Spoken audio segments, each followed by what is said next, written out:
Happy New Week, everyone! It's me, TK, and I'm back with our March the 6th devotional entitled The Joy of Advancing God's Work.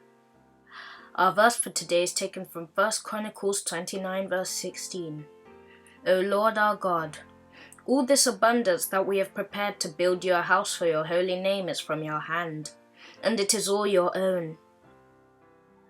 In building the temple, the call for means met with a hearty response. The people didn't give reluctantly. They rejoiced in the prospect of building a building erected for the worship of God. They donated more than enough for the purpose. David blessed the Lord before all the congregation and said, "But who am I, and what is my people, that we should be able to offer willingly after this sort? For all things come of thee, and of thine own have we given thee." David well understood from whom came all his bounties. Would that those of this day would rejoice in the Saviour's love, could realize that their silver and gold is the Lord's, and should be used to promote his glory, not grudgingly retained to enrich and gratify themselves. He has an indisputable right to all that he has lent his creatures. All that they possess is his. There are high and holy objects that require means. Thus invested, it will yield to the giver more elevated and permanent enjoyment than if expended in personal gratification or selfishly hoarded for the greed of gain. Many selfishly retain their means and soothe their conscience with a plan for doing some great thing for the cause of God after their death.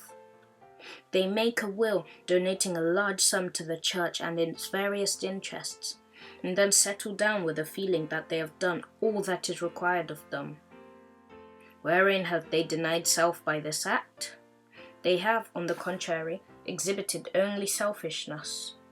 When they have no further use for their money, they propose to give it to God, but they will retain it for as long as they can, till they are compelled to relinquish it by a messenger that cannot be turned down. God has made us all his stewards, and in no case authorized us to neglect the cause of our duty or leave it for others to do. That calls for a means to advance the cause of truth will never be more urgent than now. Our money will never do a greater amount of good than at the present time. If we leave others to accomplish that which God has left for us to do, we wrong ourselves and him who gave us all we have. God would have all be executors of their own will in this matter during their lifetime. Review and Herald, October the 17th, 1882. I hope that this was a good start to your week. Stay safe, everyone.